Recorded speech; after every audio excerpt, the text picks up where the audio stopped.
we are live here at Lone Star Park on this Saturday. Happy Father's Day weekend to you here as we have Cap Day at the track today. I'm Jim Byers alongside Rick Lee, track handicapper and line maker. Sunny and hot, fast and firm on the racetracks. We have a 9-race card today, Rick, and let's get right to it. I do have some race video to show a little bit later in the card of a horse that I like, so let's get right on to the analysis.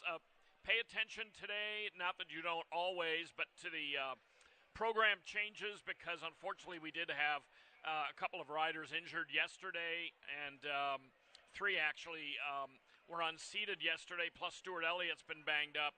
So I don't have the jockey changes on me, but I'm quite confident that there will be a number of them. Let's get right into it. Older fillies and mares in the first, $5,000 claimers.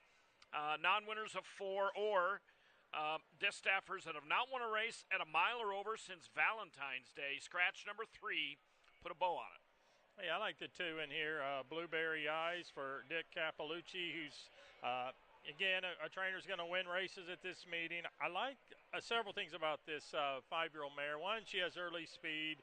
She drew a good inside post position. Since her last race, she's recorded a couple bullet works. Not here, though, in New Mexico. Tremendous record at this 1-mile distance. 4 wins from only 7 tries. Capalucci lost his horse at Sunland in February and claimed her right back, so he must really think he can win races with this mare. So, again, off the distance, the recent bullet works. I'm going to take her. Hopefully, she'll break well and be right there from start to finish. I don't know what to make of her. I used her second. She, her best race certainly wins this, I think, or at least competes. Her record at a mile is unquestionable, training well, but she's just wildly inconsistent. She'll go from earning a nice buyer and winning a race at Sunland to 2 races later, running last, to 2 races after that, not finishing.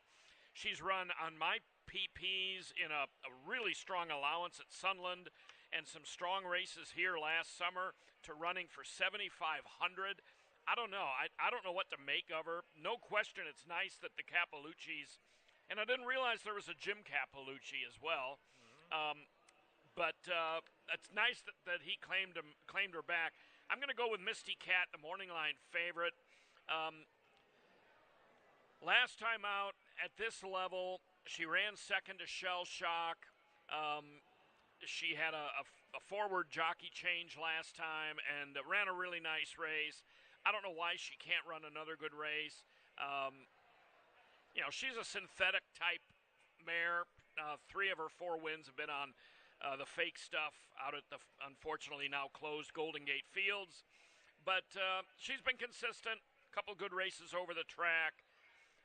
Blueberry Eyes is kind of a typical Rick pick, stretching out from sprints, that sort of thing, good speed. Misty Cat's more of a Jim pick, kind of a safer pick, even though I don't always pick safe horses, but, a little more proven recent form.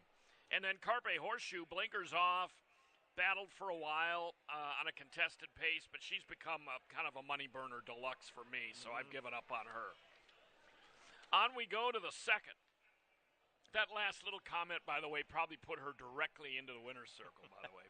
Race 2, 1 mile, non-winners of 2 claimers.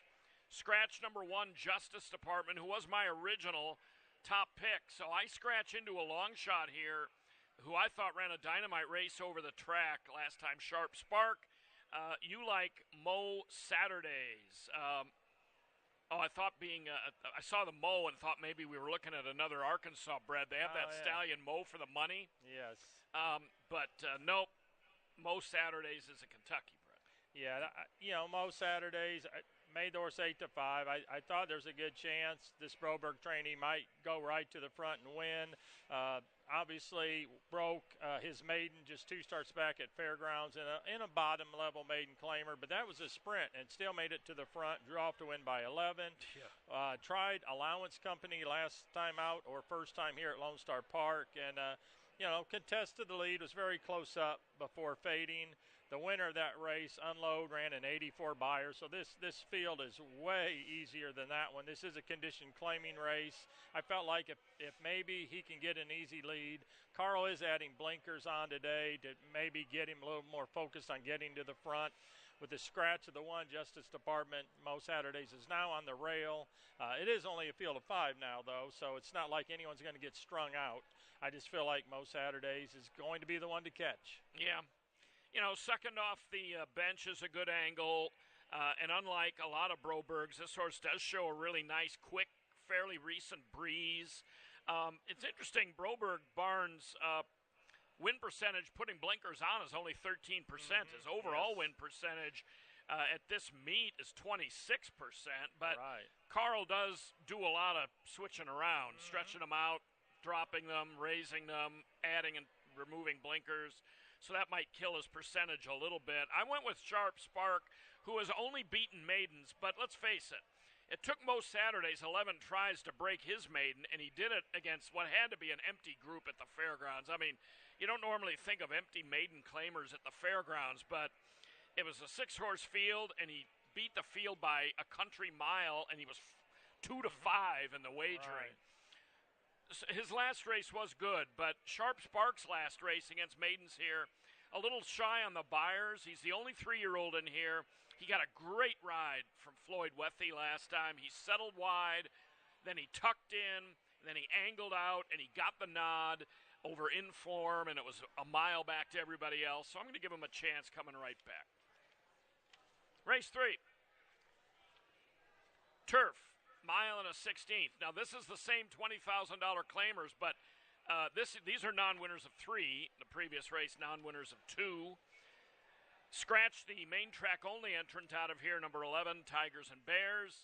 Boy, there's a horse in here. Neither of us picked him, Mbuite. I'm going to use the word I try not to use, flop. He was the flop of the meet last time, I think. He didn't run 3 jumps at 4 to 5, coming off a little layoff. Now, again, I'm probably putting him directly in the winner's circle, but some of his New York form's okay, but I passed on him the other day and picked, I believe, I don't know if I picked the winner, but I didn't pick him. And Brother Reed, who won the race with Mbuite, came back. I picked him last night. He ran a huge race. So let's get to your pick. You like projection in here? Yeah, I like projection. Just only 2 turf races were both around 2 turns, just like today's race.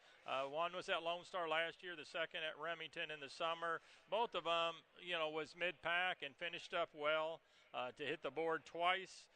He has not been on grass since then, and I really like the fact he's run twice on the main track, both 2 useful races against better.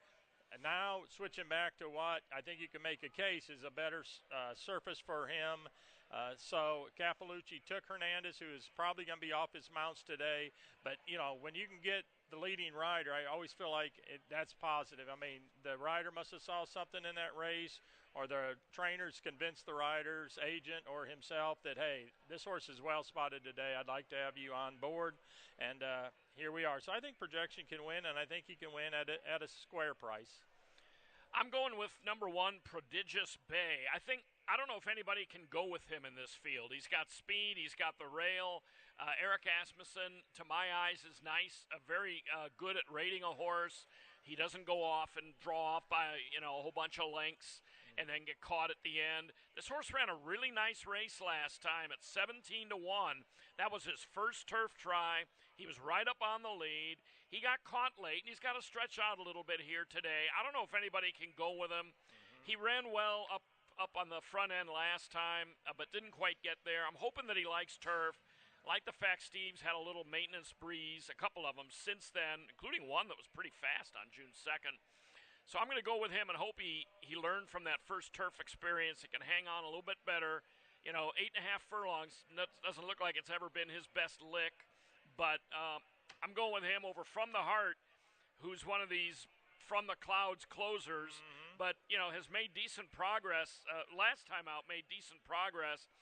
Picks up Louis Q today.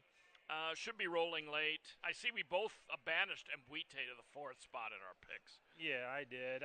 One thing about From the Heart, it's like I like to mention, a lot of people come out here, a couple times a year, and, you bet From the Heart because he's taking money.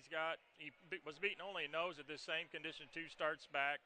Don't throw your ticket away at the half-mile pole because he will be 20 lengths behind if he runs like he typically does. Yeah. But he will produce a really exciting late run. One thing I will point out about him from his last race, when you see a May 19th race with Interstellar ran off by like 7 lengths on top.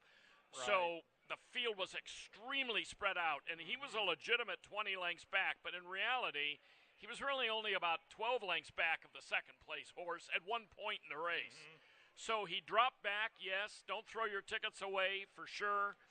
But he wasn't, he's normally about 10, 11 lengths off the pace. Yep. Interstellar ran off and won that race wire to wire, so it kind of skewed the margins a little. Race 4. I had a chuckle when I saw this. Chasing Coyotes. He and his stablemate, Yosoi Roy, have been knocking heads all meet. Yosoi Roy finally broke his maiden. And this is a tough one, I think. 1 mile, Texas bred maidens. You and I both go with Chasing Coyotes, who was in front of his stablemate and then lost to him last time. But, boy, he was leg weary late, but I'm hoping he can hang on in this race today. Yeah, I picked every Cappellucci horse. I'm 3. You are really on Team Cappellucci today. I really am. It's like I said, his horses sure train good in the mornings, and he's had a lot of seconds at this meeting. I think it'll all even out, and maybe today will get him to that number. But Blinkers Off, he's a really good trainer. Blinkers Off with a smaller sample, but 25%. So I certainly like that. He's had a lot of sprints in his career, but the 2 routes he shows, which, the distance of today's race, both of them, he finished second. He's got tactical speed, a good inside post position, and again, Blinkers Off, I'm a Blinkers Off fan, and I think it'll potentially really help this horse. Yeah. I went ahead and used the 3, Danny Pish's Tigerman McCool, second 2-turn try. I used him for second, by the way. Nice half-mile work since his May 31st race where he showed speed going a mile. Mm-hmm. Tired pretty badly in that one, but, the Tiger Man might be a pace factor in this one. Yeah, he works fast. That horse, he loves to train. Tiger Man, he had a 46-3 gate work earlier this week. I mean, he loves to train. If we ran races at 8 in the morning, he might be undefeated. 4 to 5. Race 5. We got 2 Diodoro scratches out of this race. Race 5 scratched the 3 Cat Storm. Also scratched the 8, the giant comebacker Cali Kinetic. Also, that was the 6 horse. So scratched 3, 6, and 8. Bradford has also scratched the Arkansas bred. A mile here for maidens. Yeah, and Cappellucci doesn't have a horse in here, so I had to handicap this one. I took the 7, Ronald Inho. Is that how we pronounce that? Ronaldinho. Inho. Yeah, okay. He's a very legendary Brazilian soccer player. That's right. I forgot about that. Yeah, that's all right. He wasn't taught in Arkansas high schools. Well, he was a little young for you to be in high school, too. Oh, okay. Ronaldinho's only in his early 40s. He's not as old as Pele. You and I relate to Pele. He's more of a later generation Pele. Man, I'm showing off my lack of knowledge in that sport. That's okay. But anyway, the 7 comes off a really, it was a pretty nice 4th place finish. He made a really good middle move. He was carried out early in the race. What I liked also about the race is the winner was 4 to 5. The second and third place finisher were co-7 to 2s. So the horses that took all the money were the ones that finished in front of him. This field to me looks much softer. I like the 2-turn experience. Once again, Blinkers Off, which again to me is typically a good percentage angle, and you get a break in the weights because Eric Asmussen gets a break in the weights. Previous trainer, our rider, his brother, did not receive, the 5-pound allowance. Ronaldinho is owned by Kaleem Shaw, who, if you go back a few years, he names a lot of his horses after soccer-related things. He had Bayern, famous soccer club in Germany. He had Dortmund, another one, both, Breeders' Cup-type horses. This horse takes the blinkers off, second time Asmussen. I like him. Not as fond of in form. I don't know how you lose that race that he lost last time. I just thought he was not a cinch, but I thought he was, really primed and ready to win that Memorial Day race, and he still came up second. But Ronaldinho looks like he has a pretty comfortable path to that one if he executes. Yeah, and Inform was claimed by Scott Young last time out. I know he claimed him off Steve Asmussen, but Scott Young has had a phenomenal meeting. He's adding blinkers back to the main track, so, he should be tough in there. Sixth race, 3-year-olds, non-winners of 2. These are fillies. They're on the turf. Scratch the 2 also eligibles, 11 and 12. Let's watch some video involving my top pick, Candy Oak. We're looking at a May 11th race. That's Candy Oak in front with the John Holloman black silks and the white blinkers. Now, I just like the way this filly runs. She loses to a filly named Say Cheese Louise, who's laying second here. But, okay, top of the stretch, she changes leads right in here, right there. I think she's going to win. Say Cheese Louise is bearing down. My filly, the 2, is still trying hard. She's going to change leads, Rick, back to the inside, right at the wire, and she gets nailed. Sure did. Right on the money. Yep. I thought that was an excellent race for Candy Oak. It was her first try on turf. She opened up a nice lead. It was at this level. I disagree with the comment that said she hung. I think she just got nipped by a horse after pace-setting efforts. Made a big improvement on the sod. Now, there's a ton of speed in here, so I'm hoping, I don't know if she'll make the lead. Certainly not like she did last time. I'm hoping she can sit a little. I don't know who's riding her. We assume Harry Hernandez is off. But I'm hoping she can sit a little and finish. I got her over another one that might like the turf and Kentucky Angel. So I got a 4-1 on top of a 12-1. Yeah, and Candy Oak, a lot of times if the horse draws an outside post position, doesn't have to get the lead because she'll be out in the clear a little bit. She'll be close to the lead. I just think she'll get a really good trip. I decided, since I was poking holes in all the obvious horses on turf, I went with a first-time turfer in the 9 Connectable for Steve Asmussen. I think this horse broke his maiden first time out going to mile 70 at Houston. The Constitution, he didn't run on grass, but he was bred to run on grass. This is the first foal, so we have no idea if the dam's going to produce anything on grass or not. I do know that this horse should like the turf. I think he'll like the way the turf course is firmed up. I think it's going to favor early speed, which could also favor Candy Oak as well. But I just wanted to pick something that, because I feel like the horses that have run on grass already have kind of shown what they are, and I'm hoping Connectable moves up. And I don't think she'll go favored because I think Contour, was 4-5 in a similar spot last time out, claimed by Broberg. All the things that take money. So I think Contour is the type of favorite maybe we can both beat. Yeah, and we both did. I mean, Contour, she was a big price. Didn't come through May 11th. My second pick, Kentucky Angel, was just beaten a nose by Contour 2 starts back, and then ran on the main track at Houston, which probably isn't her thing, and also ran into Miscode West and Too Much Kiki, which are the best Texas-bred fillies going, and has trained well since. Connectable, I love Asmussen's first on the turf because sometimes you get a little bit better price. Right. And there's a lot of speed. I mean, Sangria Sunset is a fast filly. Strike the Bell could be fast. I mean, Candy Oak should be forwardly placed. And that makes Texas Moon real interesting, doesn't it? She'll be around 12-1, and she's the only legit closer in the field, and a field with a lot of pace. And she drew inside, should be able to save ground. And we have to admit, Karen Jacks wins turf races here. She does. Yeah, she wins a that might be bunch the of turf sleeper races. in here. Yeah. 7th race. I picked them in morning line order in this race. 5.5 furlongs, Texas-bred maiden claimers at $20,000. I'm showing no scratches in this one, and we almost have identical picks. We do have the same top 4, but Bally Gurley, hopefully she can turn it around this time. Yeah, hopefully she gets a little more. She improved quite a bit last time out, which was good. Her and Ms. Factor, they both were 2-1 in the last race, so co-favored. They both come back with the identical weight. They ran a very similar race last time. Bally Girl did open up a clear lead in mid-stretch and was caught late by Crescent Lil Charm, who, was in sixth for most of the race and came on and got both of the top two picks in here.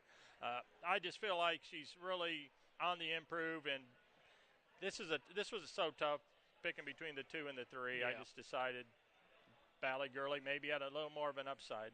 Yeah, it's not, as you say, when lesser runners have a bit of a rivalry. It's not affirmed in Alydar. No. But if you go back to February 3rd, they faced each other on the mud at Houston, and Bally Girlie was 5-1, and Ms. Factor was 24-1, and they finished a nose apart because they were both 5 lengths back. If you look at the last race, okay, Bally Girlie beat Ms. Factor by a length, but I mean they're kind of the same filly. They're both 4 years old. So, I'm going 3-2 as well in here. Yeah, they're both forwardly placed, too. I mean, they are very similar and hard to separate. Back in the early 70s, there was an outstanding couple of mares in California, named Convenience and Typecast. And they were champions, and they had a match race, I believe. This isn't Convenience and Typecast. No. Race 8. But, they're also not bottom maidens. They're $20,000 maidens, and they'll give a good account of themselves. Race 8, scratch the 1, Brooklyn Alley Cat. Straight maiden 2-year-olds here going 5 furlongs. There's a couple of interesting breeding notes about this one. In fact, I think I skipped a breeding note from earlier that I wanted to talk about just because it looked good, but I might have to wait for next time on that one. Yeah, I mean, these 2-year-old races, they've been good. They've been won by horses generally, paying a little bit. They haven't been dominated by 4 to 5 shots. I'll just quickly breeze through since I clock Kentucky Dreamin', who I picked third, made 5-1, May 26, was best in a set from the gate and had a really good turn time. Typically, I would pick a colt like this. We got King of the Disco, who I picked fourth at 6-1. Sean Davis won the 2-year-old race, via DQ, but won the 2-year-old race last night. He's terrific. Cheers to the Candy, who I picked second. Finished second, first time out. They went right to trying to get the leading rider aboard. Again, we'll see. He's not going to ride today, but we're not sure who's riding. Cheers to Candy. And then the horse I did pick, Don't Back Down. I mean, Street Boss stands for $15,000, and they paid $265,000 for this colt this year. So they must have made a very good visual appearance.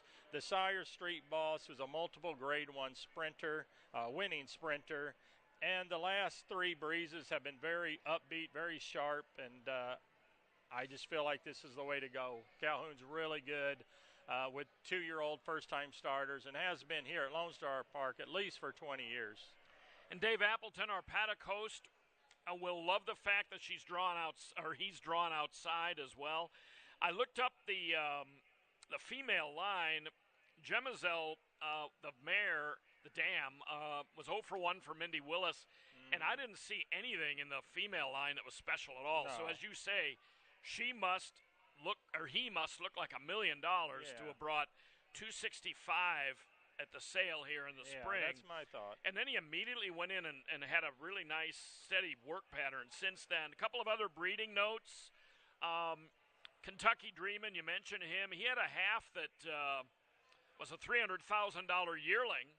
So I always like to see if they have siblings who sold for a lot. The problem was this horse's half that was a $300K yearling went 0 for 4 on the racetrack. King of the Disco is a half to a horse named More Ice, who won 9 career races, but all on the turf. So, and there was a horse named Rampoldi Plan that King of the Disco is a half to. And, Rampoldi Plan is a steeplechaser. So I think I have a feeling that who just recently won a 2 1/8 mile steeplechase in Virginia. So I have a feeling King of the Disco might want to go a little longer than 5/8 on the dirt based on his siblings. And one last note, I used Good Product second. Good Product is a half to Tap the Dot, who's a really good Asmussen, Oklahoma bred. Tap the Dot has won 2 turf stakes at Remington, the Oklahoma City Turf Stake and the Red Earth. And did win at first asking, though. This horse's brother, Tap the Dot, did win at first asking on the dirt in 2020. So good product is my second pick. Yeah, and Ray Esser's having a terrific season. Yeah. And he's been training a lot of 2-year-olds. I think he's loaded with 2-year-olds this year in the mornings. He's breezed several today, maybe 6. So if our favorite doesn't fire there for whatever reason, keep an eye on good product. I like that Tap the Dot. I mean, on turf, he's pretty good around here locally. Super high 5 carryover into the 9th and final of 2149. Scratch the 3 Jibber Jabber. Scratch the 12 San Mateo Cat. That means the 11 Biggin gets in for Scott Young. 7.5 furlong filly mare allowance. Yeah, this is a good, very competitive race. I went with Miss Distinctive, who I laid 5 to 1. Kind of some of the things that I like. Early in her career, she ran 1 time on turf, and that was way better than her dirt races preceding that effort. That was at Remington in September, narrowly beaten in a turf sprint. So then the question, will she go around 2 turns? Well, answer that at Oaklawn Park. 2 really good races against, strong starter allowance horses, finishing 4th twice, but having the lead in both races in the stretch. So those were terrific races. Since then, a really useful sprint prep going 7/8 of a mile last month right here at Lone Star Park.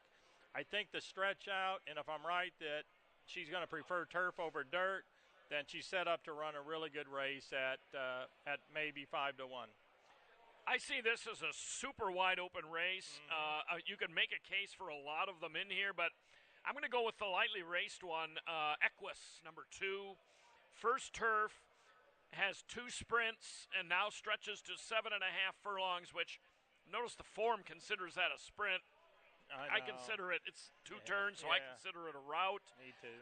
Has been working, pretty well since that May 18th race where she obliterated. She won very easily that day under Stuart Elliott. She obliterated straight maidens. She's the only 3-year-old in here. She's trying turf for the first time. Don't know how the Matolis are going to go. I mean, he was a champion dirt sprinter. I don't know how they're going to go on turf. Nor do I know much about the Speightstown mare, Sweet Esprit, but I don't know who's going to go with her. So I think she might just get out there on the engine, and I'm going to root for her to go as fast and far as she can. So that's my selection in that race. The wild card scratch, Jibber Jabber. I was kind of glad because what do you do with a mare who hasn't raced since June in 12 months and a high percentage stable? And so it did muddy the waters a little bit, though, because now all the rest of them look like they're very tight gripped, and it's gonna be a very good race. Don't take a short price is my recommendation. I think Ruby Foo ran better than the comment indicates in her last race. I used her second. Ruby Foo came, and one thing, I think her race last time was decent. Talkin' Katie went gate to wire, wasn't threatened. Cafezinho, who's the 9 in here, was in that race. I mean, this filly didn't light it up, but I thought she ran decently off a layoff. She might be able to improve off that. I mean, one thing we have seen this meet, and it's a tried and true ism, that if you have a good race over this track or any track, and you come back, good race over the surface is important, and I thought her race was a little better than it looks, for a first local turf try. So I threw her in for second. All right. I take it you'll be back for Father's Day tomorrow. Yeah, Happy Father's Day in advance. Oh, thank you. Big day tomorrow, 10 races, but hey, we got 9 coming up here in 31 minutes. So keep an eye on the monitors for our changes throughout the day. Thanks a lot for looking in, and good luck today.